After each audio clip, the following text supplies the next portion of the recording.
Hey, what's going on, guys? Tim here again. Got another video for you today, and it's been a little while since we've done anything knife related and or sharpening related. So yeah, we're doing that today. Got a new sharpening stone in. This is a sharp pebble stone. Did a review on one of their products before and got this one in for testing. So this is 8,000 grit and 3,000 grit, and I'm gonna be touching up this knife, or actually I've already touched it up. But yeah, we're going to be doing that in this video.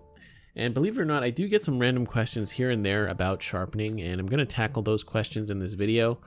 This isn't like a full-on sharpening demo, but I will be using this stone amongst a few others. And we're just going to talk about a few things. One, should you use your stone wet or dry? And number two, how you can get a really nice mirror-like polish on your knives. That is the edge. So hopefully you can see what I've done here. You can see it a little bit. Got a nice polished edge on there. And yeah, that's what we're going to be covering today in this video. So it'll be a little different in terms of format, but I hope you guys will enjoy it and find it interesting. All right, so that being said, let's get into the video. All right, so let's get right into it with the two main questions I'll be answering in this video. So the first question I'm going to answer that's most commonly asked about sharpening is, should I use my stones wet or dry? And the second question will be, how do I get a mirror polished sharpened bevel on my knife? So the short answer to this question is wet. You should use your sharpening stones wet because there are a lot of advantages to using them wet as opposed to dry. Number one, though, you should first double check the type of stone you have and ensure that if you are, for whatever reason, sharpening your knife on this stone dry, make sure it's a stone that's suitable for that, because a lot of times there are sharpening stones that are considered water stones, and you have to use them wet. You cannot use them dry. And for the purpose of this video, I am using mainly water stones, with the exception of a couple of them. So the first stone I'm using is a very, very cheap bench stone. You can get it at any local hardware store or even on Amazon. And this type of stone can be used wet or dry, but I am using them wet. And the reason why it's better to use stones wet are for a few reasons. So number one, when you sharpen your knife on a sharpening stone, you're removing material, basically metal, from the knife, and those particles come off the knife, and if there's no water on the stone, it will actually clog up and load the stone with those metal particles. And the more you sharpen, the more the stone will load up with particles and be less effective, and it won't cut as well. And by cut, I mean remove steel from your knife. So having water or oil there helps carry those particles away from the stone, and therefore you don't have to the stone will be able to maintain its ability to cut and sharpen your knife as you use it. And the second big reason I like using my stones wet or using water stones is because simply the fact that any sort of liquid helps with the helps the knife kind of glide over that stone, and it just makes the whole experience a lot more pleasant. It allows you to not kind of fight against a stone. And I know that depends on a lot of things like technique and the grit of stone you're using.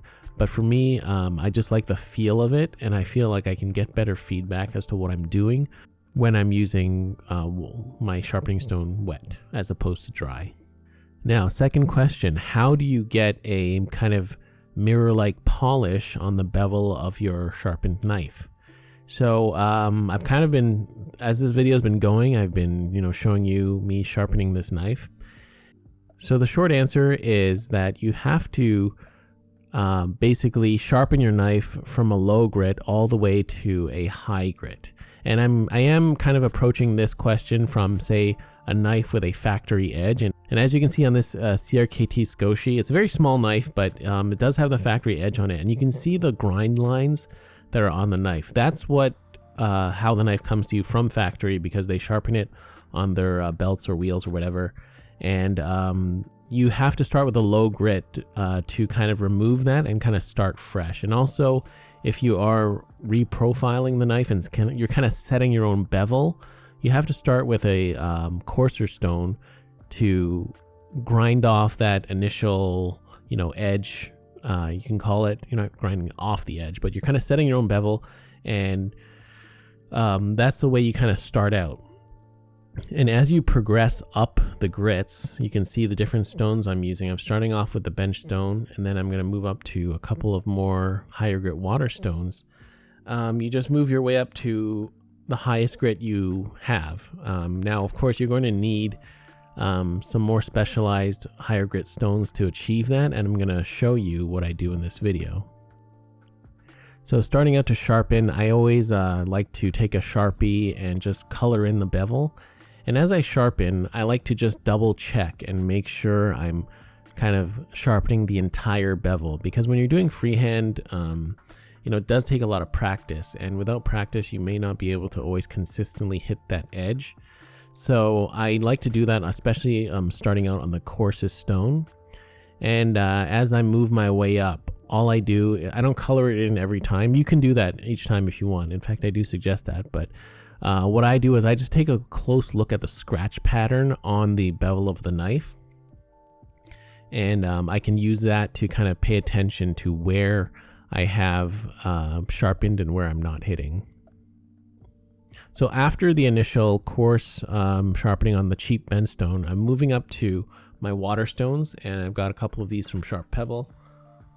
And as you can see, each of these stones has 2 grits on it. So I'm actually going to start out on the 1000, and then I'm going to go to the 3000, which is on the other stone. And then I'm going to go back to the original stone at 6000, and then I'm going up to 8000. So you can see the progression of moving from a lower grit to a higher grit. And what I love about these stones is that they do come with a bamboo kind of non-slip, non-skid base, and that really helps with the freehand sharpening. Also, just another random tip is that when you use water stones, they can get uneven or get kind of damaged as you use them. They might get uneven spots or scratches in them. And this 3000 and 8000 grit stone actually comes with a fixer stone.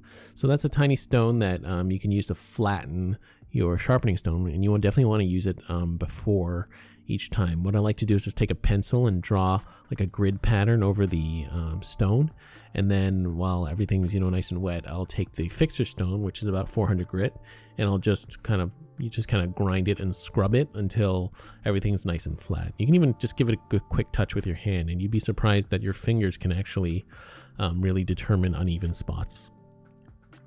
So now that I've progressed through my water stones, I've gone up to 8000, and one thing I didn't show is I like to just test the sharpness in between each sharpening. So get your knife as sharp as possible in between each grit before moving up. Make sure it's as sharp as possible, and make sure you've definitely apexed the edge. After that, I'm moving on to my ceramic stone. So this is a stone you definitely don't have to use wet. It's a very fine ceramic stone. I don't know the exact grit. I think it's definitely up there. I don't want to say it's maybe close to 10,000. It should be higher than 8,000 though, because when I use it, it does give a nice polish to that bevel. So I do a few passes on the ceramic stone, and then from there I move on to my strop. So I just have a simple homemade leather strop from an old leather belt, and I loaded it with some jeweler's rouge. So make sure you take your time with stropping. You want to give it, a good amount of strops, and be nice and even and nice and light. Actually, don't press down too hard. And absolute last step, you don't have to do this, but again, if you want to give it that nice polished edge, I have some really fine grit sandpaper, just a tiny piece, and I kind of glued it to the bottom of my, or the back of my wooden strop. And yeah, I think it's about maybe like 3,000 or 4,000 grit sandpaper, but it's probably like even less now because it's a lot smoother because I've used it so much. But I just do a few light passes on that as well, and that's going to give me a nice polished bevel. So yeah, as you can see, compared to before, the knife is definitely much sharper. This knife wasn't that dull to begin with. I hadn't used it too much, But I definitely should have chose a longer blade because it's easier to do paper cutting tests with that. But that, as you can see, it it cuts paracord very easily. It pops that paracord right off, and I can definitely wrap it around the knife and cut it. And yeah, that is it. That is it for my tips today. So if you're wondering the debate between wet or dry stones, I hope I've answered that for you in this video. And also, if you're looking for how to polish, get that nice mirror polish, I hope I've shown you that as well. So again, guys, I'm not an expert on sharpening. I just maybe know a little bit more than the average person, but I still need a lot of practice myself. But yeah, just want to bring you along. For me, I wanted to sharpen some of my knives, and I hope you guys enjoyed this video. So if you're looking for the sharpening stones I use in this video, feel free to check out those affiliate links down below. And if you have any questions or comments, let me know down below. All right, guys, thank you so much for watching. I will see you on the next video.